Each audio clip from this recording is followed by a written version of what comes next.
Balbhavan society Bengaluru, ಮಹಿಳಾ ಮತ್ತು ಮಕ್ಕಳ ಅಭಿವೃದ್ಧಿ ಇಲಾಖೆ, ಜಿಲ್ಲಾ ಪಂಚಾಯತ್, ಜಿಲ್ಲಾ ಬಾಲಭವನ ಸಮಿತಿ ಧಾರವಾಡ ಜಿಲ್ಲೆ, ತಾಲೂಕು ಬಾಲಭವನ ಸಮಿತಿ, ಶಾಲಾ ಶಿಕ್ಷಣ ಮತ್ತು ಸಾಕ್ಷರತಾ ಇಲಾಖೆ, ತಾಲೂಕು ಮಕ್ಕಳ ಸಾಹಿತ್ಯ ಪರಿಷತ್ತು ಕಲಘಟಗಿ ಇವರುಗಳ ಸಂಯುಕ್ತಾಶ್ರಯದಲ್ಲಿ 2025ರಿಂದ 26ನೇ ಸಾಲಿನ ಮಕ್ಕಳ ಕಲಾ ಪ್ರತಿಭಾ ಕಾರ್ಯಕ್ರಮ ಮತ್ತು ಪಠ್ಯೇತರ ಚಟುವಟಿಕೆಗಳು ಹಾಗೂ ವಿವಿಧ ಸ್ಪರ್ಧೆಗಳನ್ನು ತಾಲೂಕಿನ ಹಿರೇಹೊನ್ನಿಹಳ್ಳಿ ಗ್ರಾಮದ ಕಿತ್ತೂರು ರಾಣಿ ಚೆನ್ನಮ್ಮ ವಸತಿ ಶಾಲೆಯಲ್ಲಿ ಹಮ್ಮಿಕೊಳ್ಳಲಾಗಿತ್ತು.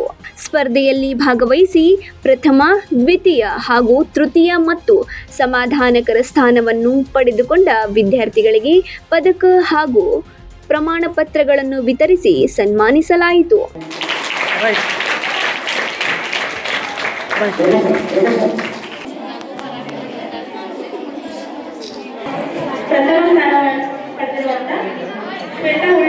ವಸತಿ ಶಾಲೆಯ ಪ್ರಾಂಶುಪಾಲ ಆಸಿಫ್ ಅಲಿ ನದಾಫ್ ಅವರಿಗೆ ಬಾಲಭವನದ ನೆನಪಿನ ಕಾಣಿಕೆ ನೀಡಿ ಗೌರವಿಸಲಾಯಿತು.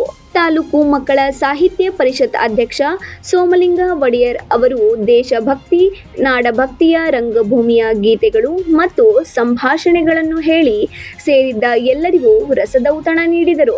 ಜ್ಞಾನದ ಪಡೆಯಲು ವಿದ್ಯೆಯು ಬೇಕು, ಲೋಕದ ಜ್ಞಾನವ ಪಡೆಯಲು ಬೇಕು.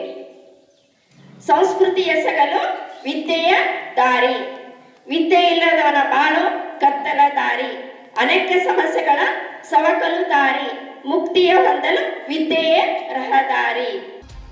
ಕಾರ್ಯಕ್ರಮದಲ್ಲಿ ಜಿಲ್ಲಾ ಬಾಲಭವನದ ಸಹಾಯಕ ಸಂಯೋಜಕಿ ಶ್ರೀಮತಿ ನಿರ್ಮಲಾ ಭುಜಂಗನವರ್, ಮಹಿಳಾ ಮತ್ತು ಮಕ್ಕಳ ಕಲ್ಯಾಣ ಇಲಾಖೆಯ ಶೋಭಾ ಬರದೇಲಿ, ಕಾಸರಗೋಡು ಕನ್ನಡ ಭವನದ ಜಿಲ್ಲಾ ಅಧ್ಯಕ್ಷ ಪ್ರಭುಲಿಂಗ ರಂಗಾಪುರ್, ಕರ್ನಾಟಕ ಸಂಗ್ರಾಮ ಸೇನೆಯ ತಾಲೂಕಾಧ್ಯಕ್ಷ ಸಾತಪ್ಪ ಕುಂಕೂರ್, ಕರ್ನಾಟಕ ಚುಟುಕು ಸಾಹಿತ್ಯ ಪರಿಷತ್ತಿನ ತಾಲೂಕಾಧ್ಯಕ್ಷ ವೀರಣ್ಣ ಕುಬಸದ್, ಕರ್ನಾಟಕ ರತ್ನ ಡಾಕ್ಟರ್ ರಾಜಕುಮಾರ್ ಕನ್ನಡ ಸಾಂಸ್ಕೃತಿಕ ವೇದಿಕೆ ತಾಲೂಕಾಧ್ಯಕ್ಷ ರವಿರಾಜ್ ಬಡಿಗೇರ್ ಸೇರಿದಂತೆ ಗ್ರಾಮದ ಅಂಗನವಾಡಿ ಕಾರ್ಯಕರ್ತೆಯರು, ಬೋಧಕೇತರ ಸಿಬ್ಬಂದಿ, ವಿವಿಧ ಸಂಘ ಸಂಸ್ಥೆಗಳ ಪದಾಧಿಕಾರಿಗಳು ಹಾಗೂ ಗಣ್ಯರು ಉಪಸ್ಥಿತರಿದ್ದರು.